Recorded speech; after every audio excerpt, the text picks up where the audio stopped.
Hi Fred, we're just in Holmbury St Mary. Oh, it's a beautiful day. It's about 75, 80, it must be nearly 77 degrees. It's like 26 degrees. Anyway, there's Kath. There's the little village pump there. She's doing some research.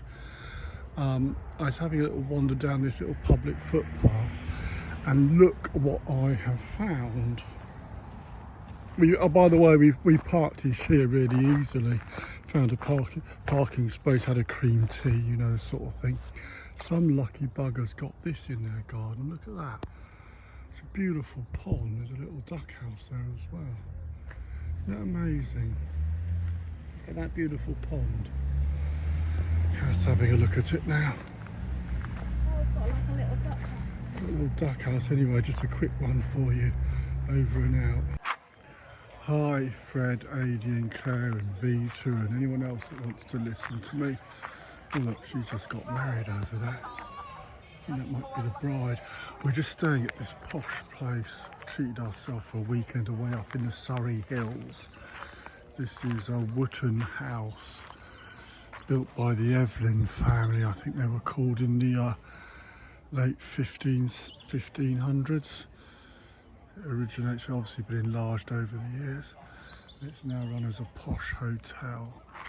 We're in the Surrey Hills, which is not far from Sheer, Friday Street, that sort of neck of the woods. The grounds, they don't own as much as it used to be. They've got the immediate grounds around it, which are quite pleasant. Trouble is there's too many bloody people here. There's some sort of feature up there, and we have a pond, which is a bit pathetic, but we're back in the Surrey Hills again, back to my old stomping ground. And I took Claire, what am I talking about? I took Kath to Sheer, and we visited a few other places. We went to Abinger and Holmbury St Mary. And yeah, we're just having a look round. Tomorrow we'll go to the silent pool. Oh, there's a Sequoia dendron giganticum.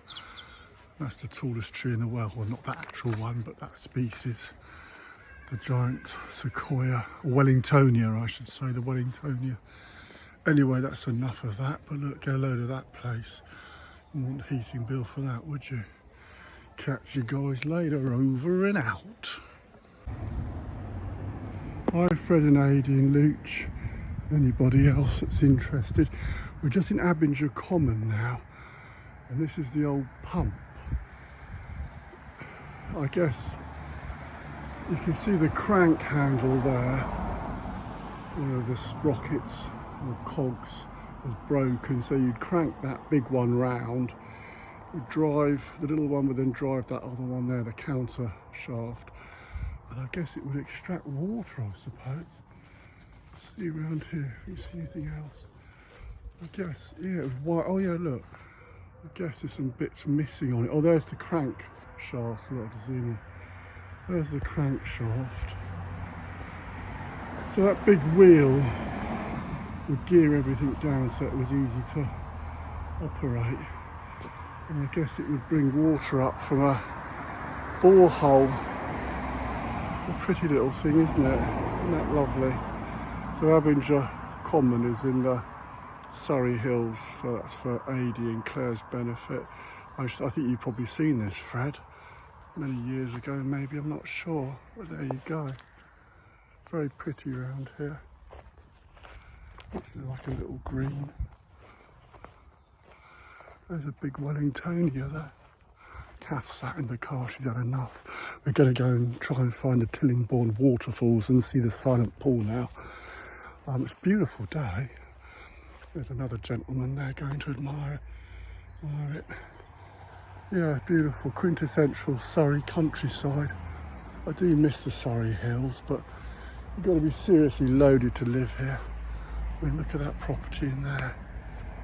Yeah, I mean, these are all £1 million houses. Anyway, look, I've got a Jaguar though, look. That's a pretty posh car really, isn't it? Even if it is a bit old and rickety and done nearly 200,000 miles. Anyway, the Queen is actually in the car at the moment. We've got the Queen sat in there. There she is, the Queen herself. Hi, Queen. Hi, Fab. Hi, King. She finally acknowledged my royal status. Over and out, guys. Bye. Just going to do a short video of our little journey through some of the Surrey Hills so you can get a kind of feel for it. And there goes the van. Just here we go. As I say, we're heading to the side of the pub, but you can kind of see what the countryside's like.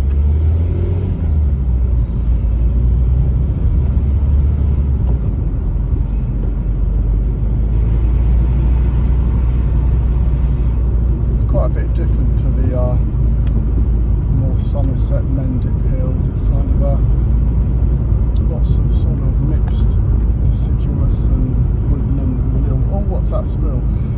Hedgerows and fields. So this is like about as rural as you get in Surrey nowadays, and we're literally only 25 miles from central London really as the crow flies. So this is the quintessential Surrey countryside.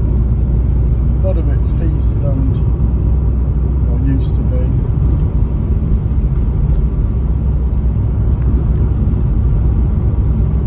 The houses are all mainly built out of brick, and they don't really have stone to build around here.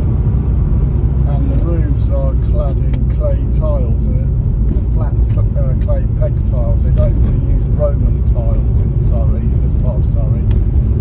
So they used to make a lot of stuff from a lot of clay beds, and they do use flint as well. So you've got brick. The traditional cottages are brick and flint, clay peg tile roofs, and you do get like little sunken lanes, which I think you're not going to see on this trip.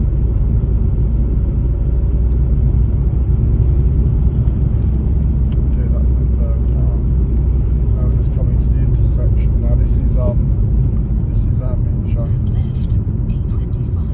and we're going onto a main road now, so I'll stop filming this bit, or I might film a little bit more. We'll do a little bit more just along here for posterity. We're going to go past on the right hand side the famous Abingdon kind of bell. It's got like a blacksmith. I think he hits the bell on the hour. I think it's on the hour's meter. I might go and just see if I go a bit slow. It's just up there. You can see the bell and the clock. There's the guy, he hits it with a hammer. There we go, you just see him there.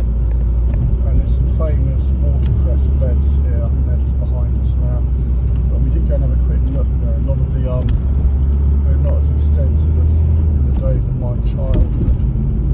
So we're talking when I used to come here 50 years ago, half a century ago. So yeah, things change a bit, I guess, don't they? But it's still mainly the same really, because I don't think there's quite a lot of restriction on building. It's a AONB area of outstanding natural beauty. The main watercourse that flows through this area is the Tillingbourne.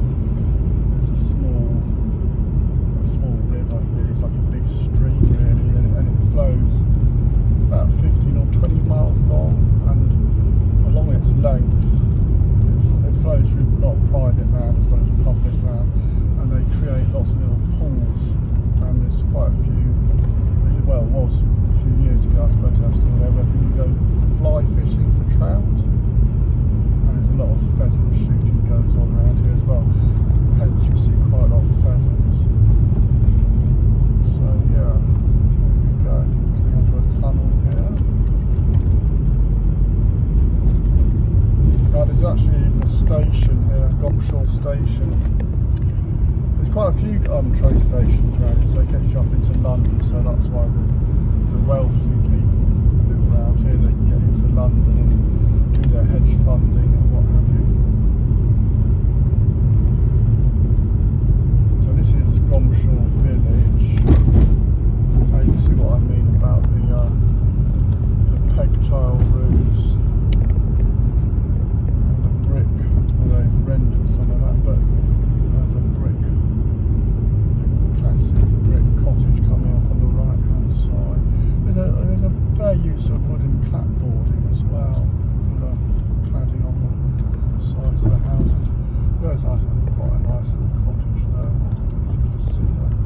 watch out. Oh, I nearly crashed into the back. Oh, here we go. This is like a big old manor house coming up. Here's your classic manor house type thing on the left here. Can you see that?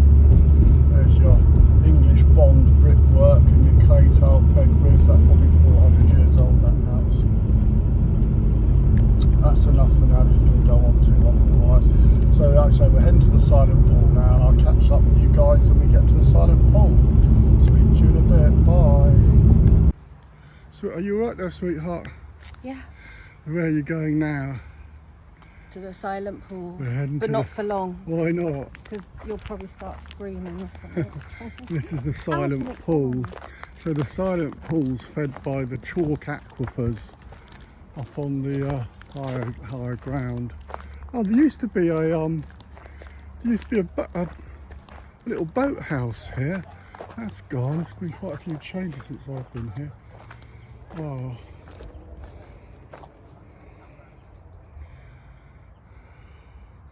Hope that's not that invasive cressula. They had a really bad problem with invasive aquatic plants, cressula. It's completely choked the pond up, and they've spent thousands of pounds on having it removed. I hope that's not it coming back down there. But yeah, this is the silent pool. What do you think, Cass? There was a boathouse here, but sadly that's gone. It looks a bit different from when I was last here, which was quite a long time ago. We're just going to walk round it anyway, aren't we, Cass? What do you think so far? Very lovely. There's another one. That's the Sherborne pond down there, which it feeds into. And subsequently the water then goes into a tributary of the Tillingbourne. And then there's a gin distillery over there. That wasn't here last time I was here. A gin distillery up there. Yeah. There we go. We'll have a walk round the rim of the silent pool now anyway. Over and out. Oh, I tell you, there is a legend that King John, back in the 1300s, no, was it 1200s I should say. There's a legend that he was chasing this young maiden, and she jumped into the silent pool to avoid him, and then drowned. And sometimes you can see on a misty evening, you'll see the spectre of her going across the surface of the pool. But there you go, one of these legends that rises over the centuries. Who knows? Probably as a heron. Someone saw a heron fishing and then flying across and said it thought it was a spectre. They created this whole mystery and legend. Anyway, here we go. Let's have a walk around the rim of the silent pool. Cass looking very lovely. She is a queen, obviously. And yeah, we'll have a walk around the rim of the silent pool. Let's do it, Bab. This is the Sherborne pond, which is just down from the silent pool. We've got some dragonflies down. We've got a coot just there, look. Just having a little fiddle. There's another one down there. Got some dragonflies flying in the autumn sunshine. What's that there, Cass? Like a sort of water boatman. And that's the gin distillery over there. That's where everyone seems to be. That's parked in the car park. Anyway, there we go. Yes, we couldn't really walk around the top of the silent pool. It's sort of changed a bit since I was last here. The little boathouse is gone, and you used to be able to walk around the rim of it, but you can't anymore. Maybe that's because of erosion and things, so I understand that. But yeah, a little bit disappointing, but never mind. Catch you later, over and out. So we're just heading to the silent pool now. I just posted a letter, but look, it's one of the old George, the old King, it's one of the old King George post boxes. It's got to be like pre-1950s, probably like 1930s that went in, I expect. Anyway, we're just off to the silent pool. Catch you guys later. Bye. So this is Sheer. It's just become overly commercialised. Not so much commercialised because there's not many shops here. It's mainly tea shops and a few pubs, but It's just like, because it's close to London, everybody comes here. It's obviously a quintessential Surrey village, mainly medieval really. Sort of suppose medieval, a lot of the properties are 400 or 500 years old. Some newer houses. This is the high street. We go down here. There's a little stream. But there's so many people here now that it's almost impossible to park. There's a little cafe down here called the Dabbling Duck. But it's like I say, we're only 20 odd miles from London, so you get a lot of the London lot come down here. Here's the stream. This is a Tillingbourne again. I used to come here when I was like 50 years ago with my little net looking for fish. It hasn't changed that much, apart from there's just so many blooming people here. It's one of those villages that hardly changes because they don't really build here, but it's just the sheer quantity of human beings. It's obviously a lovely sunny day in October, so the weather's exceptionally beautiful. And yeah, it's brought out all the masses. I better get back in my car now. We're just going to head home now. We're going to head back, maybe drive through Clarendon, go back that way. Oh, there's a nice old Land Rover there. Anyway, let's get back in the old Dragon. Kath's got to get your coffee, sweetheart. Okay guys, catch you later, bye. So I'm just heading away from Sheer now towards East Clarendon and towards Ripley, I suppose. I'm heading on home now, but I just thought I'd show you a little bit more of the countryside as we're driving along. Is that right, Kath? Mm-hmm. Is your coffee alright, sweetheart? These are the little narrow roads. The hill, any bit on the left hand side are very wooded. Sort of like broadleaf woodland. There's a very steep bit of hill up here.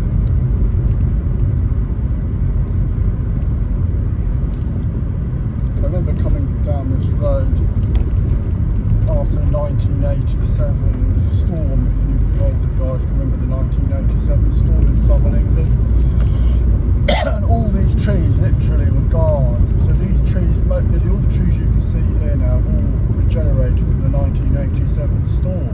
Because this place got flattened. A lot of it was flattened. Obviously not all the trees, but some of these yew trees stood the time, and the beech trees. But a lot of it's younger trees, younger growth here.